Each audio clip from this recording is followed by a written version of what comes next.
today, I want to focus just on the elections, and because we're in the thick of the elections. Just before phase 3, I just wanted to know that there were a lot of articles and reporting that phase 1 was thanda, phase 2 became aggressive simply because phase 1 was thanda. And then there was this whole reportage that maybe 400 Paar was too ambitious a slogan. What is your take on it?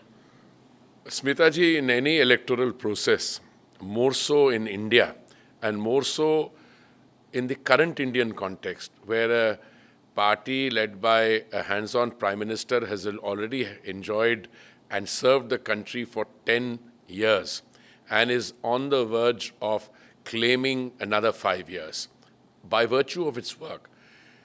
There will always be thandai and garmai, but much of it is subjective. And I submit to you that only this morning I had a look at the data put out by the Election Commission of India. And I think the polling in both the phases was over 65%, which is a very good figure in any democracy. I've had the privilege of living for many years in the Western democracies, where urban turnouts are sometimes in the 20s and 30%. Yeah. But in India, 65, 66% turnout in the first two phases at a time when you have 42 degrees Celsius as the temperature is anything but low. So this thandai, I think, is also a function of the subjective political narrative. Because when somebody says, "Arey, turnout thoda low tha," so it's on that basis, then they start drawing inferences from that. And then they start concocting theories on it. Okay, this time, is bar, it's 400 par nahi hai, iska to BJP is at a different figure. Arey, let me again submit to you. I have a simple take on this. Before the 2019 election, some of us, under the able supervision of Mananiya Grah Mantri ji, we conducted a small exercise. What were the total number of beneficiaries of the central government schemes, the Labharthis?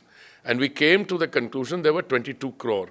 And madam, the number of votes we got in the 2019 elections was 22 crores. We were 303. This time the number of beneficiaries of central government schemes, if I remember correctly, are 33 crores. And you can argue with me, we can argue till the cows come home.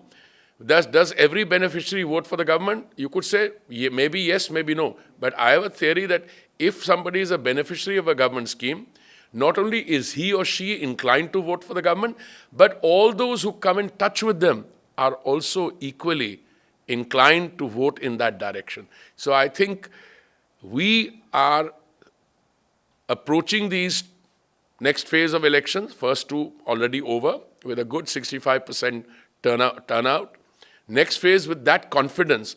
And the opposition don't have a narrative and they don't have issues on which they can target us. So today the overall atmosphere in this is of a different kind. It's a question of, will it be 400 plus or will it be slightly short? Now that's quite a happy situation as far as as a student is. I mean, does it really matter? We had 303, we got 10% more, we'll be 330. We got 15% more, we'll be 345. And the NDA allies will surely bring in another 30, 40. So if what's happened, even if you are at 10% more, 330 plus 30, 40, 370, 38, that's their worst case scenario. I'm willing to accept that. But I think we are looking at that sentiment of 400.